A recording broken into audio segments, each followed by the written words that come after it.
Last episode on Around the Thorn. What the fuck is happening? Apparently that's a thing. You dead ass asked the girl in her DM what was good with her. Wait, I'm trying to get laid. Wait, make sure this is butter. This episode on Around the Thorn. My name is Joshua Albers. I was actually in Bachelorette and Bachelor in Paradise. You take a 1,500 question, 3-hour personality exam. What? They know what's going to set people off. You'll run out of oxygen to breathe before they let you run out of alcohol.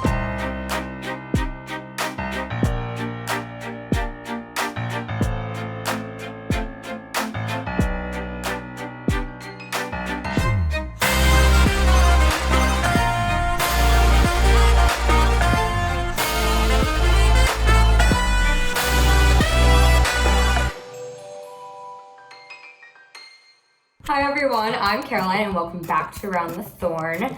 Last week we talked all about Ben Higgins, and this week, one of the best seasons in my opinion, is Jojo. I'm very excited to talk about it. I'm a rising senior at Syracuse University and I'm from New York City. And tonight I have 5 eligible podcast winners with me and they are going to introduce themselves. So I would like you to let me know your name, something about you, and then a first impression. Kristen and Luke roll up to the mansion in an interesting vehicle. What would be your vehicle of choice? So let's start with Savit. Hi, I'm Savit. I'm a rising junior at University of Miami, and I don't know. I played basketball, ran track, and played football in high school, so I guess that's my fact. And if I had to pull up in a car, I'd have to pull up in a Bentley, you know, nice mix of class, nice mix of sport. It's gotta have both, you know? Right. Our winner from last week, Mr. Butter, Jake Boxer. Welcome back. Thanks so much for having me back, Caroline. Excited to be here. My name's Jake. I am a rising sophomore at Northwestern University. A baby. And if I had to have a vehicle of choice to enter, whoever had the unicorn, whoever strapped that, I would do that without the strap. The unicorn's a stretch, but a horse is a great call. So just a horse, not a unicorn. Yes. That's more subtle. Exactly. Yeah, okay. Joshua, what about you? My name is Joshua Albers. I am apparently so far I'm the old man in this group. I have been out of college for over 10 years now. I was actually in Bachelorette and Bachelor in Paradise. Wow. As for entering the mansion, vehicle-wise, man, I'd have to go with an old classic car. Something reliable, old American muscle, probably. Mustang, perhaps. Oh, that would be cool. Has someone done that? No, right? I don't think so. I don't think so. I mean, I would. Philip, how about you? I'm Philip. I'm a rising junior at Syracuse University. And, roll orange. Oh my god, ew, don't do that. I'd pull up probably in like a Beamer or something. A Beamer. Yeah. And finally, Avery. Hi, I'm Avery. I'm a rising junior at WashU in St. Louis. If I was going to pull up in a vehicle, you know, I'm going to be the odd man out here. I might show up in something a little more fun, like maybe like a go-kart, like, you know, an activity-based thing. Maybe it'll make me stand out in a good way, maybe a bad way, but I'll take the standing out no matter what. Can you use go-karts on a not go-kart track? Oh, yeah. Is that a dumb question? I'm being creative already, you know. We'll find out when I do it. Alrighty, so now that we know a little more, I think it's time for a cocktail party in lieu of The Bachelor. So some Bachelor seasons end in true love, but all tend to end in heartbreak. Are Bachelor producers and viewers selfish to use contestants' definite heartbreak for public enjoyment? Let's start with Philip. What do you think about that? I mean, yeah, like, Jojo, she definitely laid on a ton of dudes in that episode. Like, Ton of dudes. she's heartbreaking dudes left and right. I felt kind of bad, like Derek or whatever. She kind of did him dirty. She did him dirty. Felt like she let on like a ton of dudes, but like, I mean, it's kind of hard not to if you're in a house of like 30 other guys, so you just got to be the top of the pack. So do you think it's selfish of the producers of the show? Well, no, they got to show everything in the show, so I thought it's a good idea on their part. Okay.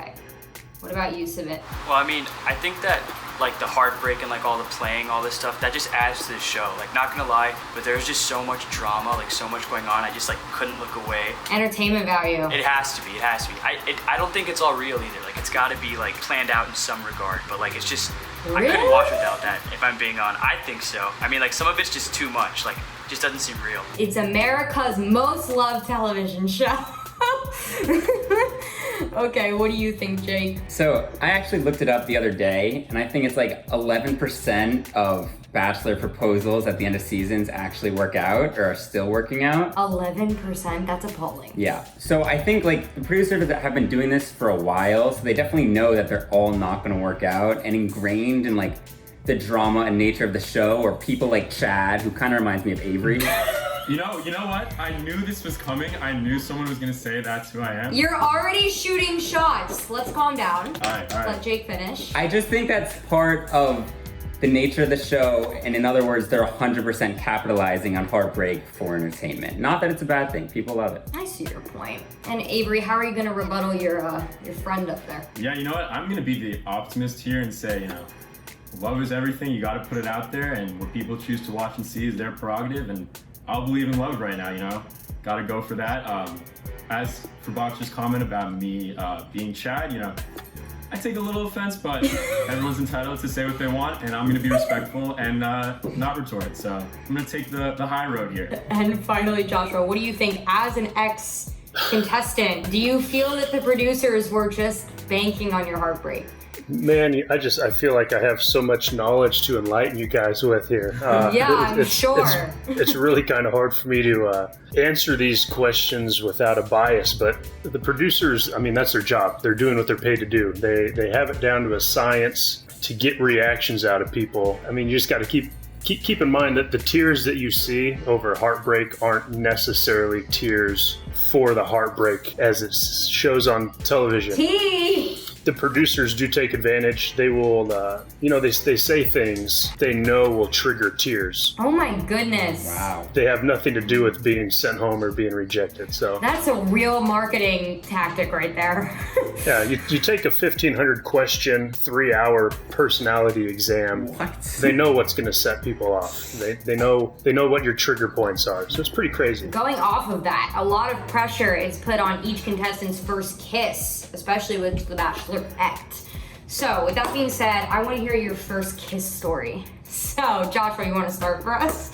I was and still am, but just not to the extent of incredibly painfully shy guy when it came to the female sex. Aww. It's kind of embarrassing. My very first legitimate kiss that I knew what I was doing was actually my freshman year in college. Oh, wow. And my first kiss on the show, I was the last of the guys to kiss her. So you were nervous. Oh man, terrified. Well, terrified. Like Wells. That's for last. It's not like you're on national television. 6 cameras in your face. So, but yeah. God. Freshman year of college would be my first. Okay. Philip, what's your first kiss story? Now thinking about it, back in high school, I was just at a party. Yep. So we were at a party, and I don't know, I was just with this girl, and you were just chilling. I don't know. We were just chilling, she seemed into me. Right. And then it just kind of happened. I didn't really know. I wasn't too great, but you were great. You didn't know what you were doing. It was the first time, but it is what it is. It was a good time. Okay, how old were you? I want to say 15. Okay, what about you, Savit? Am I saying your name right? Can you correct me, please? Savit, my apologies. No worries. For me, it was my freshman year of high school. I was in the movie theater, a bunch of us, a bunch of my friends. And, a classic story. My current girlfriend was there at the time. Oh, your current girlfriend? No, at the time, my freshman year of high school. I thought you meant your girlfriend now was there. No. We were hanging out in the arcade, and we were just vibing. It sounds like a That's So Raven episode. We went in the photo booth, to take a picture, but one of my buddies, loved the kid, not the brightest kid, but he was just standing there and kept peeking his head in the photo booth. Ooh, he was cock blocking you. Yeah, and I was like, bro, can you leave, please? And he was like, why? Are you guys about to kiss or something? Because I never kissed a girl at this point, and my girlfriend just looks at him and goes, yeah, leave. And he was like, bad oh, bitch. Okay. And then I was really bad. I was told after, but that's when it happened. So, she told you were bad? Yeah, within 5 seconds. So it's okay. It's a learning process, but it's okay. That is a tough look. Avery, how do you follow up on that? So I was 15. I was at camp, I have a twin sister, so it was actually one of her friends. Oh. And my sister was the one who kind of actually helped to set it up, and all the counselors were there, and they were trying to get us, a little privacy. We were at this big arcade. What's up with you guys in arcades? Like, did I miss out on the arcade kiss when I was younger? Arcade's a play every time. I don't know, it's kind of a move, running around trying to get away from the counselors in the arcade, and we ended up going under the stairs, and it was both of our first kisses, so it was pretty sweet. A little camp romance. So cute. Did she tell you that you were bad after as well? I think we were both bad, but I was fortunate enough to kiss someone I really liked and who really liked me. So it was a good experience, which I don't think everyone has, but definitely have a soft spot still. So definitely gonna keep names out of my mouth. Jake, I don't even want to know what the hell your first kiss was. What was it? It's actually a really bad story. It wasn't a real kiss or anything, but I was shy back in the day, and I think it was at camp, and it was a quick 2-second kiss. I was in early middle school. The sad part, or the really bad part, is that fast forward 3 years, I was actually at a funeral for one of my family members. Okay, this took a turn. And she was also there. You had your first kiss at a funeral. No. The first kiss was 3 years before. I then see her at a funeral 3 years later. And then after quick funeral small talk, I was actually wondering why she was there. What the fuck is funeral small talk? And it turns out, not blood related, but she is one of my distant cousins. Bruh.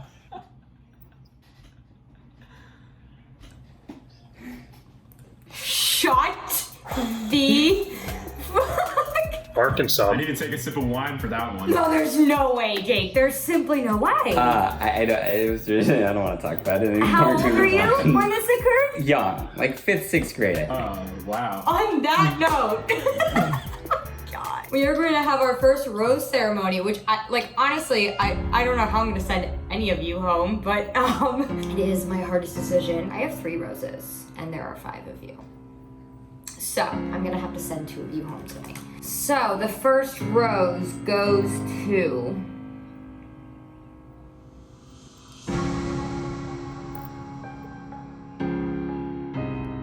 Joshua. We have to, come on. Will you accept my rose? Hey, I'll take it. Thank you. My second rose goes to... Oh my god, this is hard. I'm emotional. Okay. Jake, I'm gonna give it to you. Only because I pity you and you really kissed your cousin. Distant cousin, but I will gladly accept your rose. The more you explain it, the worse it is. And now there are 3 of you, and I only have 1 rose. So my final rose goes to Avery. Will you accept my rose? Caroline, you know I do. That means Philip Savit. I'm so sorry, but I'm gonna have to say goodnight. Thank you so much for joining us. Thank you. And I hope you have a good night. Yep, thanks, Caroline. Bye.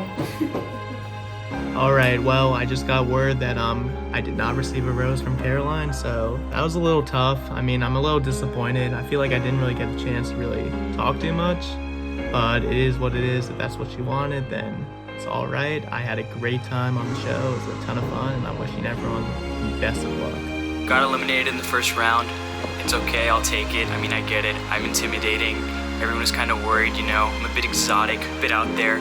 Totally understand. Might have scared some people, but I'll come back next year and I'll be better, I'll be stronger, and hopefully I'll take it all the way. So. All right, round 2.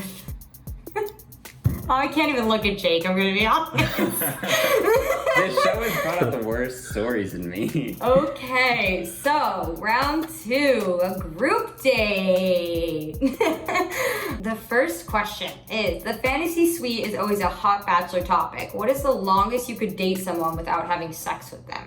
That's a big thing in Bachelor, in the lieu of the show. They wait a while. I mean, I'm assuming, the fantasy suite's what? How many episodes are in a season? 12 or something? Joshua? You want to answer that question for me?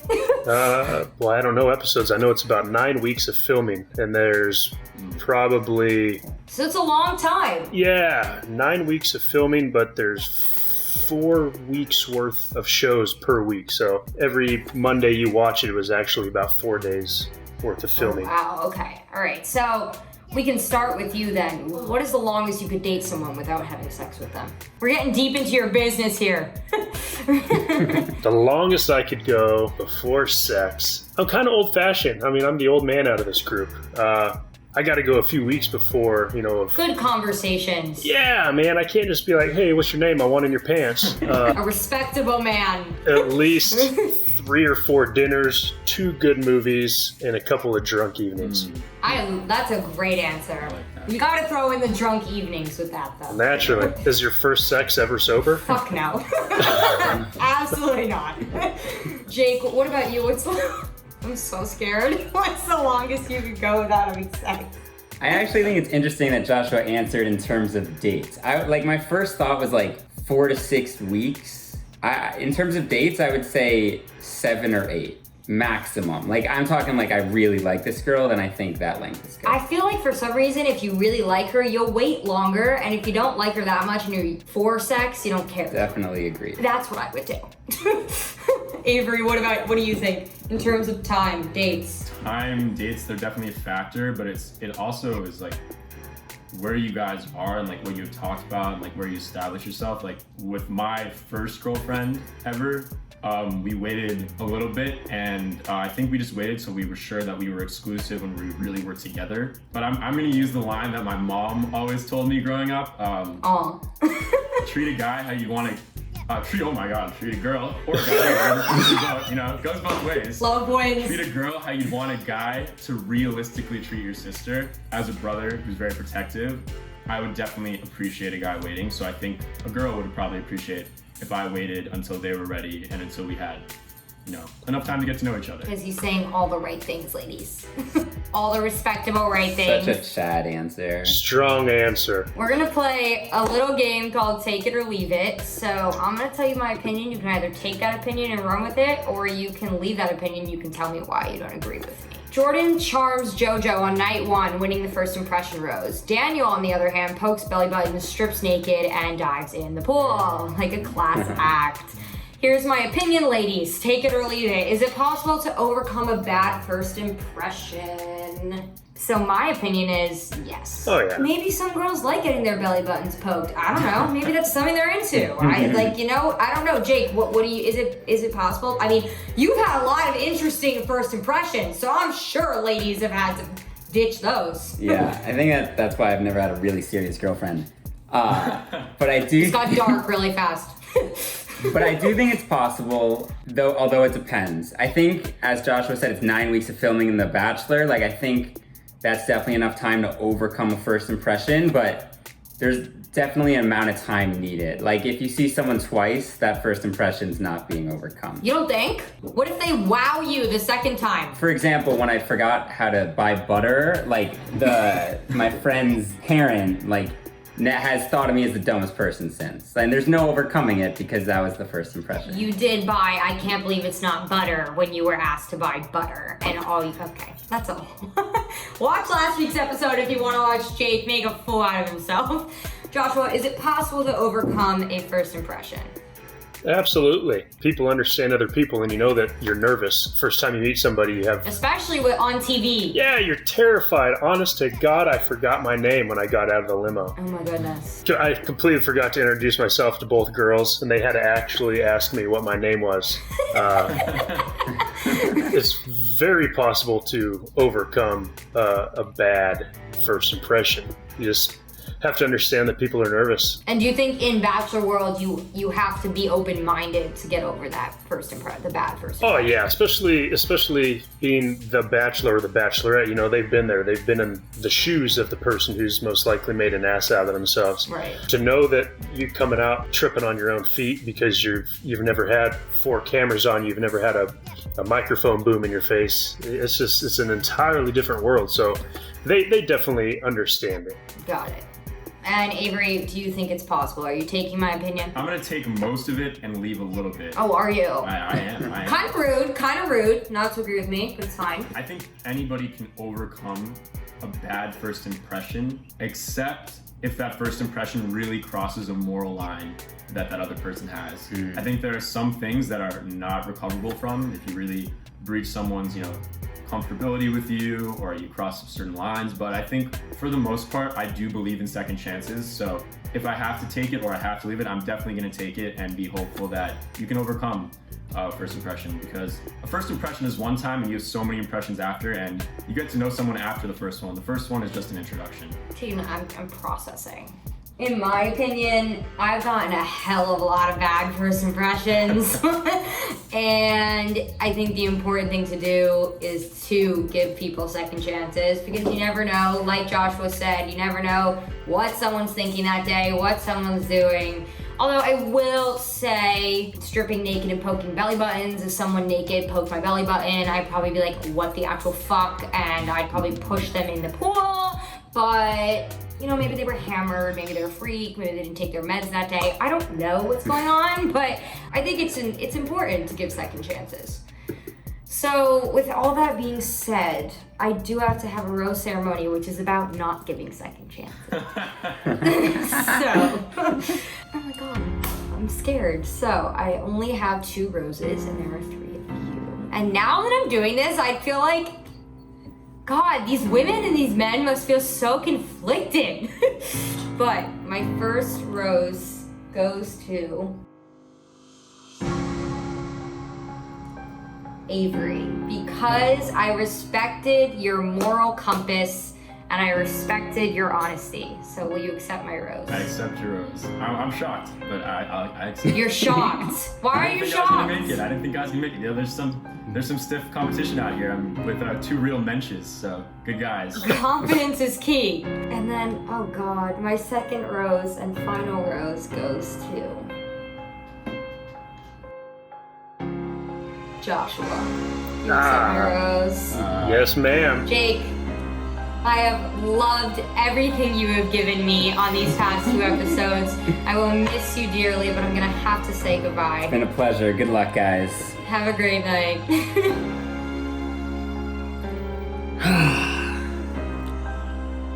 I don't know what happened.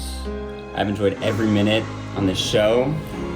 Some stories I wanted to tell, some stories I didn't want to tell. Avery and Joshua, both formidable opponents, and I wish them the best. Okay, now for my favorite part of Bachelor ever, the 2-on-1, because it makes everybody uncomfortable and everybody wants to watch it. Let's start with, Wells is a relatable person for a lot of guys, a cool, relatable guy. Are you the type of person to make a move no matter what or wait for the perfect time? Let's start with Avery. I think with someone, I'm definitely going to make it aware if I'm interested. I think it's not great to not be forward in some sort of way. However, I'm going to wait for the right time to make a move, because I think, you know, you want it to be reciprocated. I get nervous like everyone else. You're a regular old guy. Yeah, regular guy. Jake, who's just kicked off, is calling me Chad. So maybe I'm not. You are not a Chad, from what I understand. Chad is a different breed of human being. Yeah. I think waiting for the right time is smart and respectable. I think it's appreciated, and you know, you want to have a good moment when you make that move and make a connection. So I'm gonna say you wait, but you're also a little forward and indicate that a move might be coming. You essentially just don't want to make an ass out of yourself. Yes, but I'm also willing to be the ass instead of them, if that makes any sense. Like I'll take. Oh, so you're gonna take the fall for your girl? That's so cute of you. Joshua, is there a right time, or are you just gonna make your move no matter what? I look for the right time, but I want it to be, you know, I want to sense that it's the right time for the both of us, but I don't want it to be so predictable that she does see it coming. Good point. You don't want to bore her. Right, and you don't want to mouth rape her. You don't want to get in there too quick and, you know. You just like stick your tongue down her throat and she's like, what the fuck? Yeah, so you need to be able to feel how she's vibing and know it's the right time, but not overly predictable, like being stuck up in a Ferris wheel. Just the 2 of you. I mean, that's... Oh my God. Ew. Come on. I hate that. Those are my least favorite Bachelor moments, when it's like they're in the hot air balloon in Ireland and they make... I'm like, okay. I'm like so bored. They're trapped there. They don't have a choice. I mean, how is that the right moment? Yeah. If they die, they're dying together. Yeah. Okay, well, like I said earlier, my favorite thing of Bachelor history, maybe, although Corinne is a whole other situation. She's one of my favorites as well, because that girl's off her shit. Jojo's 2-on-1 with Alex and Chad is a historical night for Bachelor deal breakers. Chris Harrison describes Chad as one of the most explosive, most outrageous bad boys we ever had. Around the Thorn producer Mary Grace McMillan describes Alex as just real short. What is your biggest deal breaker in a relationship? Looking back on this 2-on-1, when these two meatheads go hand in hand for whose meat is bigger, I have literally never cried harder, like laughing in my entire fucking life. So Joshua, what's your biggest deal breaker in a relationship, and how did you feel about the 2-on-1, Alex and Chad? I thought the 2-on-1 was funny. Is it a good reflection of the 2-on-1, or is it just publicity? Both. I mean, they put two people together that they know are going to clash. They need the drama. They're not going to put so two buddies together. manipulative. They know those Yeah. two are going to butt heads, so they throw them together. So yeah, it's accurate representation on how it is they roll on that show. I mean, everything is so calculated, it's insane. It blows your mind. I'm sure it does. Deal breaker for me is what guy doesn't want a beautiful woman? My deal breaker is a beautiful woman who knows that she is. Well, that's a creative one. Yeah, all of a sudden you're sitting around, you're both kind of in your scrubs, your lounging pants or whatever, and you're like, hey, let's go grab a bite to eat or something. And if she knows that she's gonna get looked at and she wants to get dressed to the nines, Fuck that. or she's always, oh, hair, Yeah. No, I mean, she's gotta be gorgeous and not really know it. She's got to be modest. She has to very accept much. what she looks like. I respect that. As someone who doesn't get dressed up very often, I understand that. Avery, what's your biggest deal breaker? My biggest deal breaker, maybe this is talking just from my personal experience. I think the biggest deal breaker for me is communication. I think not even being, if you're a bad communicator, some people are better expressing themselves than others, but having a willingness to talk through problems when they occur, like that's what's gonna allow for like longevity in a relationship. Like it's not always gonna be smooth sailing. Okay, relationship advice. Well, we don't know if it worked out with me. Like keeping my personal life out of it a little bit, but I think someone who's willing to talk to you about the problems that they have and the problems that they have specifically with you is really important. And it's not how they go about it even, it's just that they're willing to try. And I think that's what my deal breaker is someone who's really unwilling to try to communicate. That's not someone I could be serious with for a long period of time. Maybe that's a shorter type of thing, a less serious relationship, but if I'm really looking for the one at the age The of 20. long term. The long-term yes, one, the one at the age of 20. Perfect. Yeah. She's got to be able to talk out stuff with me. I love that. You're walking down the aisle. It's fine.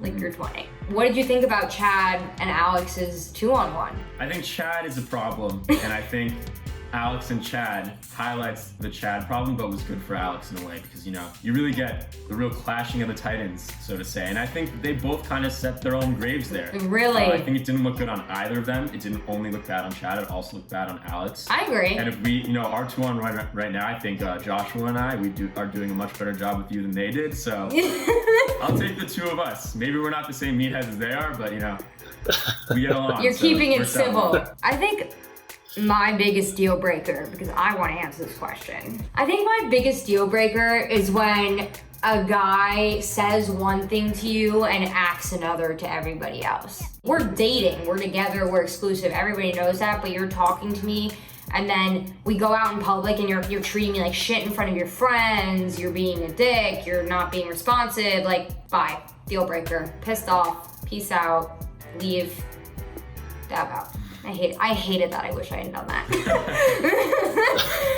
But, okay, you both handled the 2-on-1 very well. No Alex and Chad's here.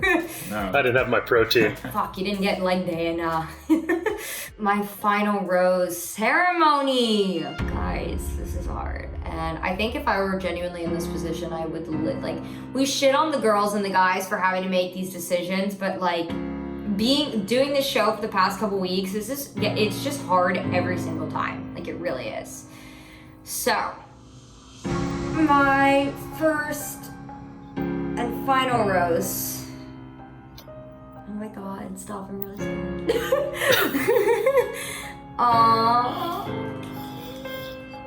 Joshua, will you accept my final rose? Yes, ma'am. I'm flattered. I'm so sorry, Avery. That means I'm gonna have to send you home, but I've loved having you on tonight. Thank you so much for being here. Thank you for having me. The best man won. That's how it goes. See you guys. Have a good night. Yeah. No, it was tough making it to that final two and not getting the rose, but I'm happy with the journey. It was great to be with everyone and to hear everyone's thoughts. Maybe next time, maybe I'll be in a spin-off, who knows? Maybe you'll see me on another episode, but it was good to be here. I'm a little choked up with the emotions, but thanks for having me and thanks for listening. Joshua, welcome to the fantasy suite. Hey.